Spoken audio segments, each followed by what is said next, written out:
all those masterpieces just because they were talented and we're not. Really? Well, they had something we don't, but it has nothing to do with talent. The truth is much worse.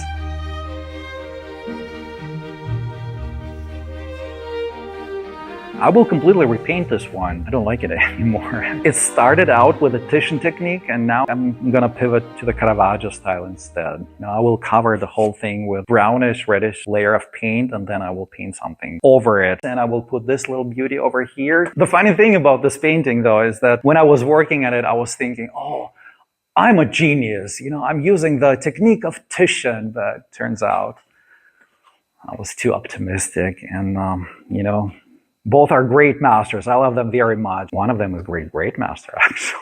Both created those insanely beautiful masterpieces, and all I can do is just little scribbling, kind of frustrating, but oh well.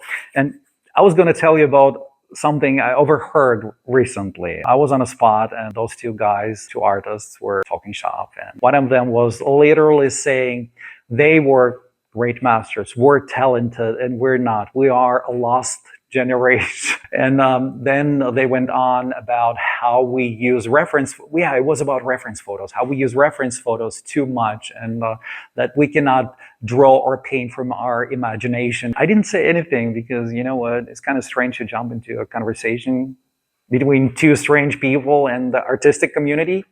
It's very diverse and very interesting, and you never know what reaction you will get when you jump into something like this.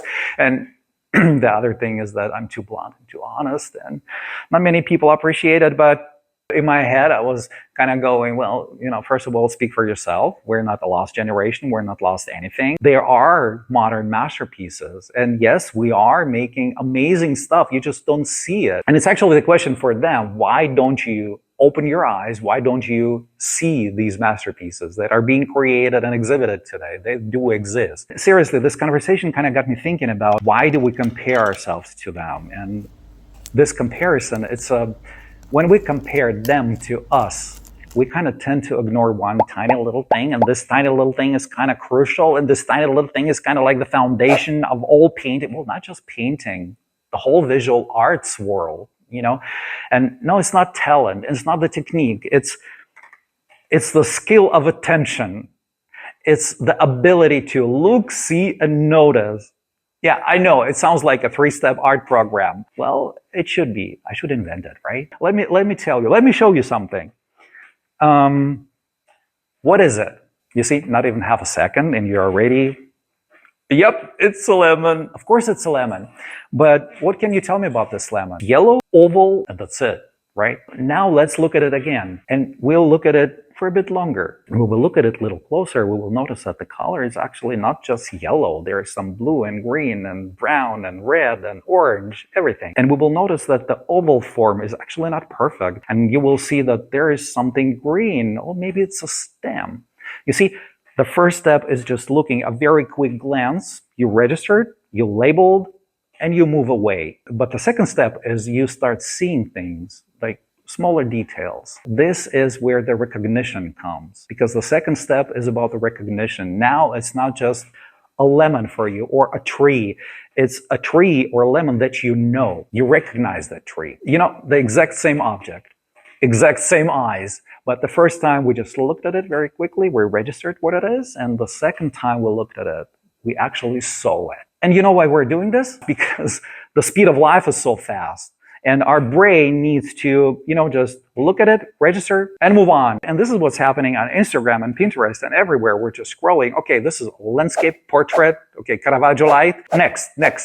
Label, box, scroll. That's what's happening, actually. And then you go home, you sit down, and you want to draw, and nothing comes out. Because there is nothing. There is no image library in your head to use. And then you say, oh, I cannot draw. I have an art block. Well, poor thing. Of course you cannot draw because you have nothing to draw from. And then you keep saying, I cannot even draw from my imagination. Like it's easier, Poor thing, again, you cannot draw from your imagination. And I totally understand it. Because you don't have anything in your imagination to use. Some artists think that drawing from, especially young artists, drawing from imagination is easier. Well, I'm telling you, it's not. Because to draw from imagination, you have to have imagination. And what is imagination? It's the library of images you stored in your mind. And drawing from imagination is never drawing from an empty space. It's not drawing from thin air. It's drawing from those visual experiences that you stored in your mind. But I do have good news for you. Just in a bit, I will have an exercise to train your imagination. So keep watching. But first, let me tell you about the 3-step art program I was talking before. I cannot speak because I cannot speak foreign language. It's looking, seeing, noticing. The 3rd step, this is max level for artists, it's the noticing things. I would compare it to this effect when you look at something and you're like, wait, what? Wait, I haven't seen this before. Even though you've seen this object for so many times, suddenly you notice something and you're surprised that it's there. In this step, you will notice the reflected light, the edges are not sharp and they kind of disappear and they are integrated with the background. The color transition is very smooth and beautiful. This is noticing. You know, the things that were always there, but you have not seen them before. And this noticing will be here in your mind. And when it's there, you'll be able to draw from imagination. You see, the old masters, they didn't have to deal with this craziness that we live in today. And because, yes, there was no internet, there was no scrolling, and all they had was time and attention. That's why they paid attention to so many things. They would study a hand for hours, or drapery for, I don't know, weeks to paint it, and we don't do it anymore. Not because we're so bad, but because we're just live in different world and different circumstances. And life itself was kind of pushing them to observation, and our life is pushing us away from that. And that's why they were painting those insanely beautiful masterpieces. Not because they were so genius. Well, some of them were very genius and very talented. Actually, about the talent, I'm going to be talking about it in my next video, and it's kind of like a gentle reminder to subscribe, not to miss. We will be talking about what is talent? Do we all have talent? And can you lose talent? It would be great to see you there too. So don't forget to subscribe too. Stay tuned. Yeah, back to the masters. They really had only one massive advantage over us, and it's time. They had plenty of time to look, see, and notice. They had time for attention and observation. And that's what makes them different from us. That's the only thing. And many abstract artists say, I don't need to observe because I paint what I feel. Okay, that's cool too. But let me ask you a question. This feeling of color, where does it come from? This feeling of the rhythm and dynamics you put on canvas. It's from my heart. Okay. I like comparing almost everything to cooking or food or languages. When I'm writing, I'm not thinking about grammar. I'm not observing grammar. I'm just writing from my heart. Again, I'm so glad for you.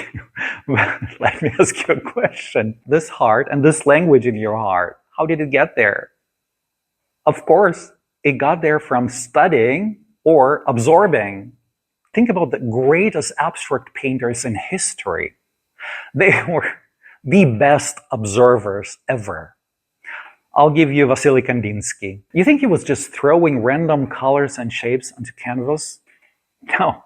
He was observing trees, architecture, people, nature for decades of his life. And he finally realized how shapes and colors affect our emotional state. Another example, Piet Mondrian, one of my favorite abstract artists, actually. You might think, these are just squares. Nuh-uh. These are not just squares.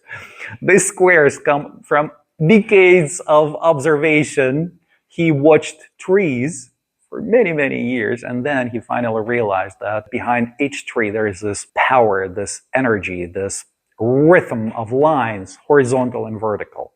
And I'll give you one more example. Your favorite Mark Rothko. My kid can do that. Of course, your kid is a genius. But can your kid understand that moving the edge 1 centimeter to the left or 1 centimeter to the right changes the whole perception of the piece, the whole emotional state? I doubt it very much. Since I started talking about the mind, let's play a little mind game, the exercise to train your perception. Here it is. Take an object, any. I have my lemon. You can take whatever you want. You can take your paintbrush, you can take your mug or your shoe, whatever. One object, just you and not 10, not 2, just one object. And you spend 5 minutes watching this object, just looking at it, staring at it. No music, no phones, no artificial noise, just the object and you. And you spend 5 minutes with it. I know, first 30 seconds, your brain will go, oh, this is boring. I don't want to do this. Why are we doing this? Are we crazy? No, but you just sit through it. There will be a moment when you will feel that switch. You know, when from this, oh, I don't want to do this, you will go into really see what's inside this object. This is so cool. I love it. And when these 5 minutes are over, you don't draw it, you don't paint it, but you draw it in your mind. This is much harder. But this is not to torture you, of course. This is to train your perception skills. This is the exercise. It sounds easy, but when you try it, but it's fun. Oh yeah, and I almost forgot one thing. If you're so bored looking at this object, you can start talking to this object. I'm not kidding. Seriously, you should try it. How's your shadow doing? Where are your edges? It might not talk back, but you will start noticing. I promise. I think our greatest threat today as artists, it's not AI, come on. It's the speed of life. It's the scrolling. And it's too many images that we have around us. Like, think about how many images have you seen today around you, everywhere, during the day? Countless, right? And just, tomorrow, just for fun, start counting them. You'll be amazed, really. This is exactly what I'm talking about. And now think about the simple farmer, a peasant, back then in Florence or in Tuscany somewhere, 17th century. This peasant could easily go without any image for 6 months. And he would go to this church. He would enter the church and, wow, wait, what? He would stand in front of this painting and he would look at it and he would see things and I'm pretty sure he would notice things we would not be able to notice today if we would look at the same painting, because what we would do, we would just take a picture or a selfie with this and then we would post it on Instagram or wherever and we will scroll and wait for like. And this is exactly the major difference between us and them, between contemporary artists and the great masters of the past. It's in looking, seeing, and noticing. Let me know what you think. Comments are down below. I read every comment and I appreciate every comment. Yeah, and don't get me wrong, I'm not romanticizing or idealizing those great masters. I'm not saying that they could see better than us. Of course not. All I'm saying is that their natural pace of life gave them the opportunity to spend longer period of times looking at things and seeing things and noticing things. And actually they were pushed to do it. They didn't have a choice. So did the great masters have something we don't? No, but they couldn't scroll. That's why they had time to look, see, and notice. So do yourself a favor today. Do not hurry, do not rush, do not scroll. Just pick one single thing and spend time looking, seeing, and noticing until it becomes a painting. Yeah, my name is Dimitri Ross. I'm a figurative artist in Amsterdam, and I hope to see you in the next video too. Ciao, ciao.